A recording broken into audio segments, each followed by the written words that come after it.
Blessed be, and welcome to the moon event that we'll be having on Friday, November 15th, 4:28 p.m.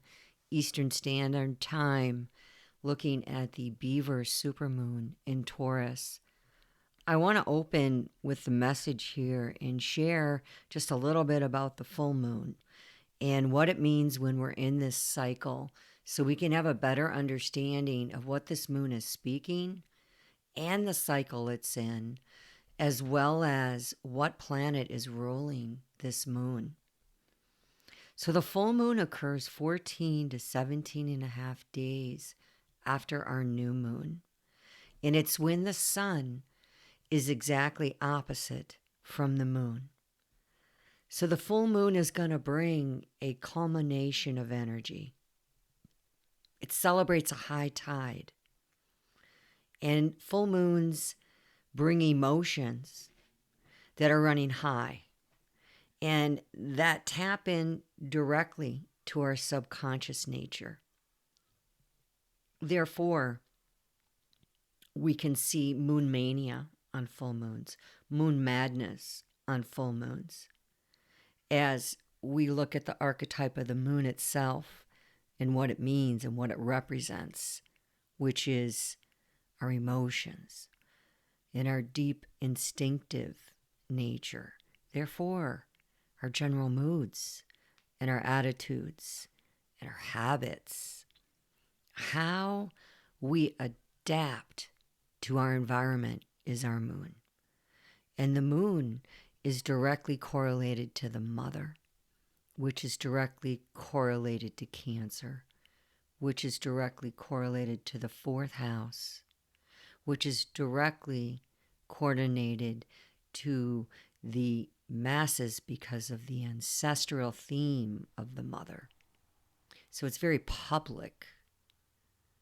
We see the moon. The moon every day is up in the sky, very close to Earth, and we're able to see it. We're able to see what it's doing and know what it's doing until it goes dark in that waning crescent dark moon, the new moon.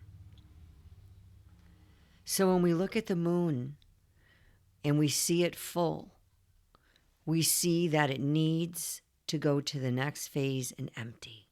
It needs to release.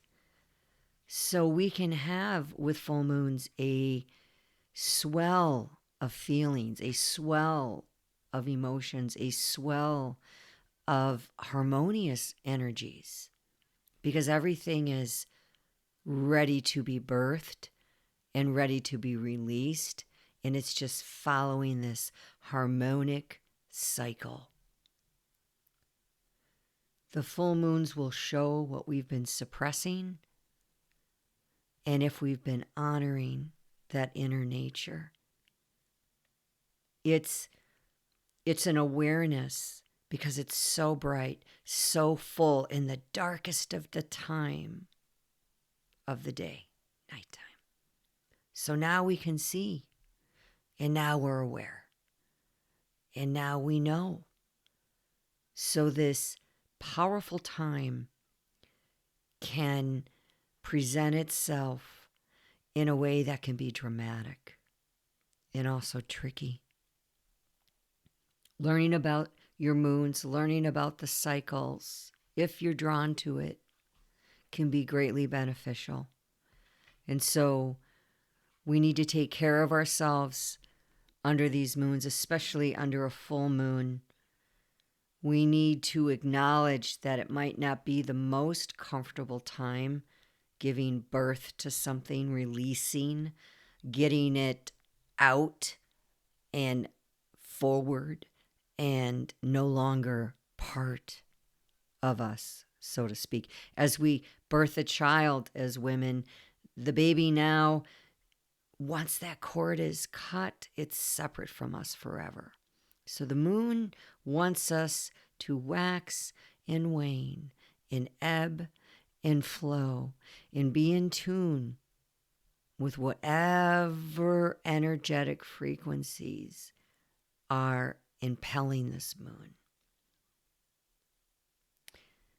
we must remember Isabel Hickey said in Astrology, a Cosmic Science, the stars, the planets, the atmosphere, it impels, but it doesn't compel. So the moon is what it is, and you can either acknowledge it, it's there for the taking, or you can ignore it. And what you want most is to go where you're led, because some of us come in so instinctively attuned that we don't even need, so to speak, to spend a lot of time and focus in these areas.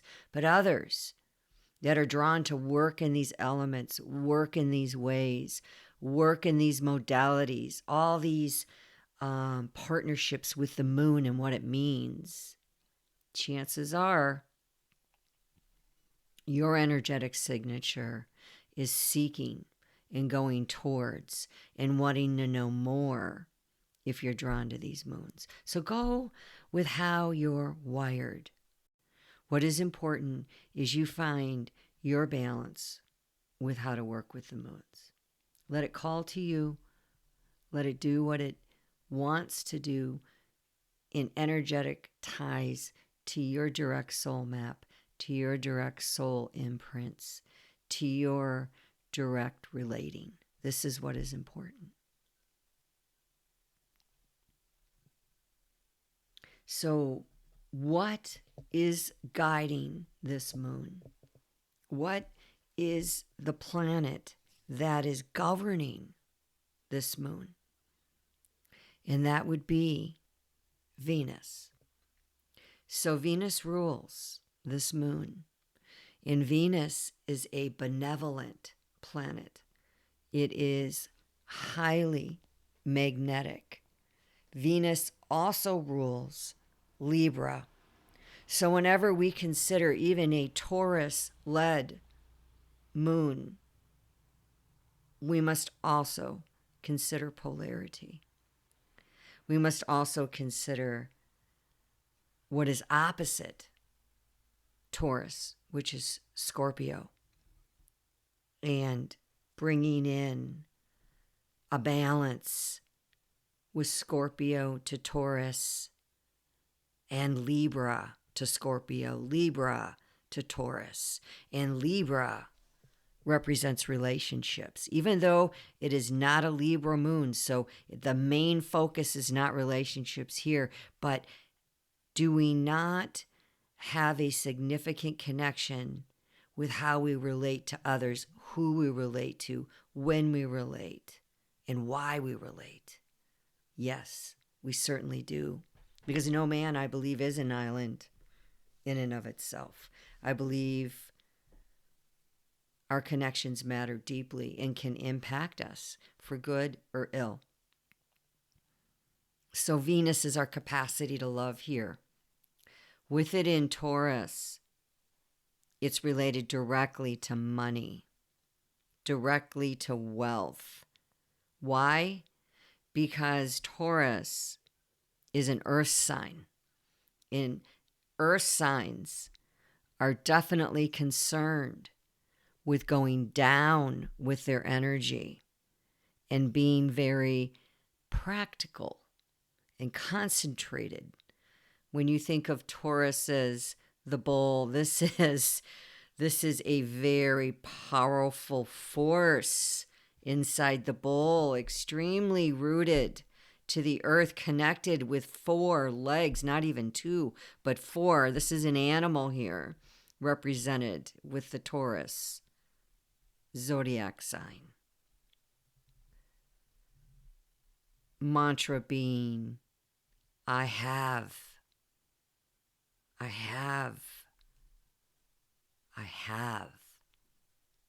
So what we have, we hold. And with Venus being money, it can buy things. We hold. Venus is concerned about showing you how you love your wealth, how you deal with your wealth, how you manage your wealth, how you manage greed, excess, too much holding on. Taurus, in its modality, the way it operates is fixed energies. It stays put. Fixed energies know how to carry through the purpose of our seasons. We have Aries, prior Taurus, with its leadership and cardinal fire and its Marzanian-led focus of going out with its energy. Then Taurus grabbing all of those things and taking them out of the ether and being able to fixate and carry through the purpose of the season. Carry through the purpose of the season. What season are we in here with this moon? After this great election and on the heels of Pluto soon to be ingressing into Aquarius. Since 2008, we have had Pluto in Capricorn. Huge. This is huge.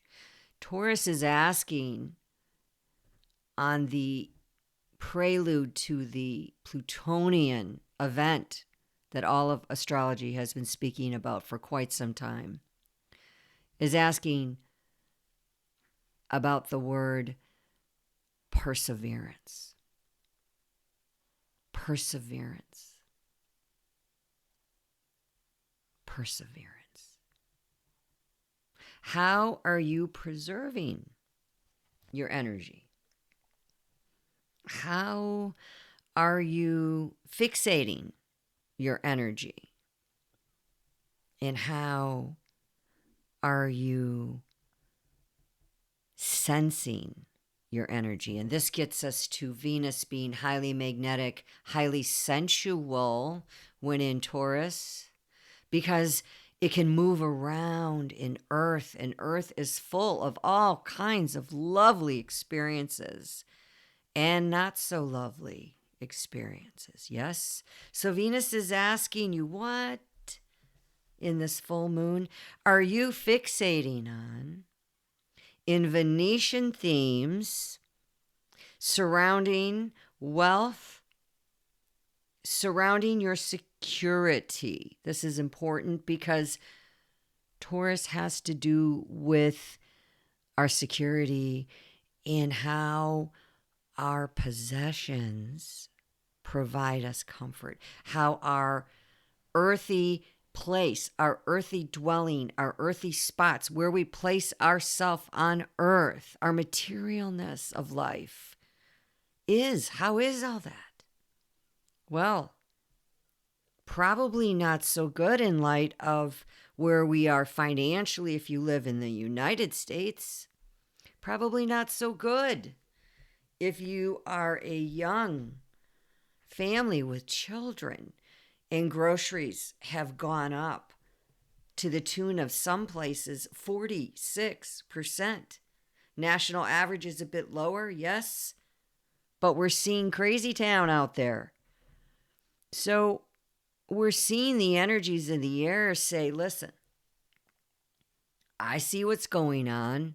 I think the moon is being very mothering here to us and saying, look, I'm going to put Venus there in this moon at this time to let you know that when you take your Venetian beauty, when you take your Venetian charm, when you take your Venus ability to make all things beautiful and lovely and create, when you begin to know that you are the creator, when you begin to realize you hold the keys, when you begin to realize you know the way, the star of Venus, the planet of Venus, the agnamic, highly vibrating, glorious Venus is going to bring benefit wherever she goes. Unless she's being thwarted, unless she's being blocked, unless she's being attacked, then what Venus must do, if this happens, Venus must rise with the help of Earth and fixate herself on what she can do, where she is in a persevering nature. That's the message as we go into what I want to briefly recap here, the deeper themes that we're seeing in the collective. We have Pluto ingressing for the first time since 2000. Well, it had ingress, but then it went retrograde. So I'm really not going to include that because that was just a taste. But in 2008, Pluto ingressed into Capricorn. And now in 2024, mid-November, depending on where you live in the day and the time, it will ingress into Aquarius. Is doing this dance, not so fun dance, opposite Mars at 29 degrees as well. Now, in this chart, it's not showing that. It's showing it having advanced Mars into Leo, but it was at one point during the time of the election. It was Mars 29 degrees in Cancer on the midheaven, according to the Huddleston, Virginia chart, which is about 150 to 200 miles out. Not much change, okay? Eastern Standard chart. It was opposite that Pluto at 29 degrees in full motion, now stirred from its slumber. The giant has awoken and he is getting ready to ingress into Aquarius, moving into air. So for the next 7 months, we're experiencing this dance of Mars going all through Cancer. It started, and then it's going into Leo, and it's going to go retrograde and go back into Cancer. With Mars in Cancer for so long, peeking into the King, Leo, coming back into Cancer, home, 4th house, concentrations, at full 29 aneretic degree of the most potent, one of the most potent degrees in the wheel, because it's nothing at 29, y'all. It's nothing. It's this crystallith metamorphosizing inside into Aquarius. The costume will be held there for 18 to 22 years if you look at all of the motion, meaning it's slow ingress, it's retrogrades, and then it slowly going out. It takes time to lose its skin. At the same time of this moon, well, let me back up. What has been the deeper theme of Capricorn and Pluto? Quickly, this has been a deep transformation of all the Capricorn energies in your chart, the 10th house, your cardinal earth energies, and it's been opposite Cancer. So Cancer, holla, you have been going through it too. So 13 years, 14 years of very challenging moments for Capricorn, Cancer signs. You are going to get a release in a few months, and you are going to feel it in everything that you've been learning and everything that you've been going through. You are now going to be able to put it into air, and you're going to be able to bring it out. It's going to be a powerful time for earth and water energies as we move into air and fire with our outer planets of Uranus, Neptune, and Pluto. Check where your Pluto is ingressing. Check where your Pluto is ingressing. Huge, because it will stay there in that sign for quite some time and move very slowly. So there's a concentration there for you. Important to know this as we move into a new energetic signature. It's going to be absolutely amazing what we're going to see come out in the way of air. But we are seeing the role of government, medical systems, education systems, financial systems, technology, all 10th house themes, and 11th house technology. 11th house is technology. Financial system, all of this has been put in check as Capricorn has been in Pluto saying, wait a minute, I don't think that's true. Wait a minute, I don't like the way you're doing that. Wait a minute, that's not for the benefit of all. Pluto and Aquarius, 11th house. Aquarians are about the collective, we the people sign. Very concerned about humanitarian efforts. Okay, that's where we're headed. And so we have air coming to us while Earth succeeds and lets go of its grip of top-down government authority to the people.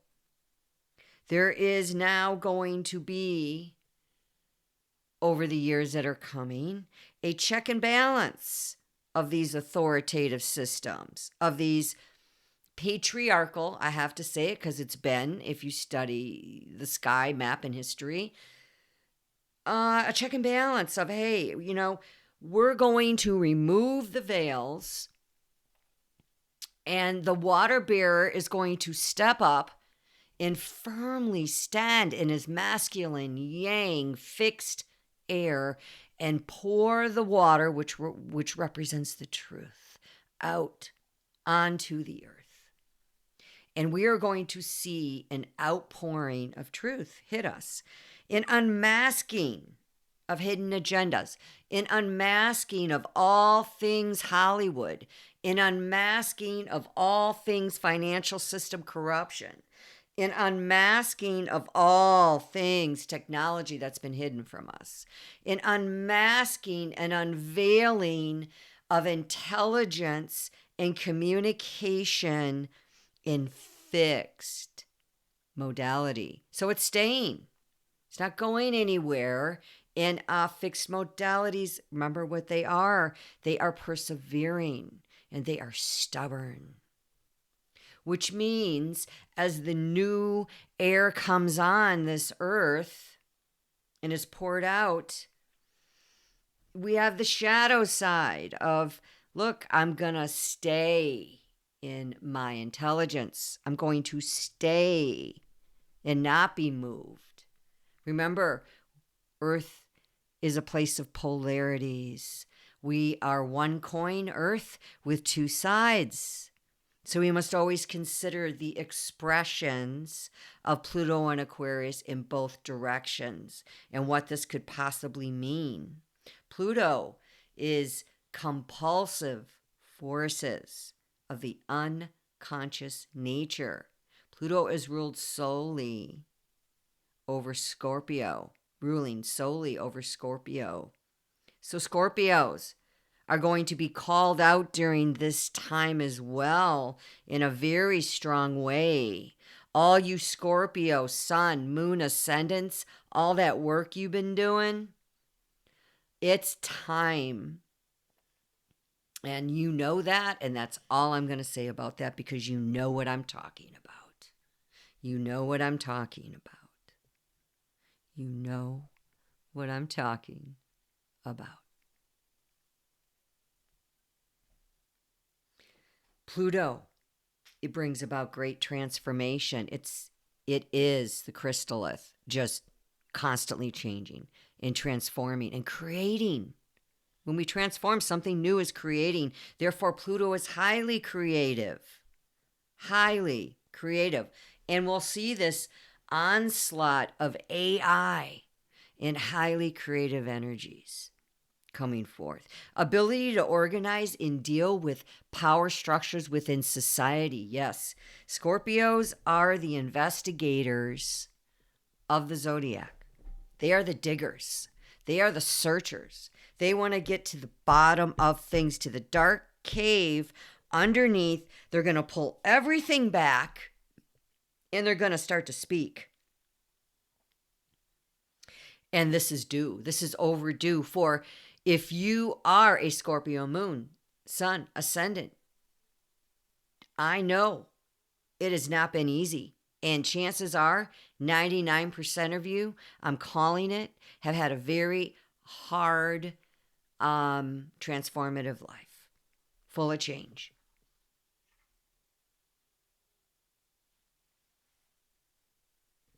Now, all of that is happening while Pluto goes into Aquarius. Another theme was that Mars opposite Pluto. So for 7 months, we've just got this energy out there, guys. I know, we all want to breathe again, so to speak, and just be like, all right, let's just get back on track. Okay? And that's coming. It's coming. But right now is great shift, great change, great opportunity. Saturn is releasing finally and going forward. Going forward, going forward. This is important. Look where your Saturn has been and the lessons that Saturn in Pisces has been teaching you. This is huge. So stay tuned for the moon circle. This is just to whet your appetite to know what you're coming into. We're going to have Heidi sharing on that Beaver moon as well. Just what does that mean to be in a Beaver moon? What does that look like? Super excited. We're going to have Fran, who's Hecate out of Arcadia, going to be sharing the ancestor song. So we just look forward to everyone coming. Please, RSVP. I need to know how many people are coming. Regulars, you don't need to do that. I know who you are. But any newer people, if this is your first time, just certainly make sure you registered to the Crone's Nest Network at gmail.com. And we look forward to seeing you there. Blessed be.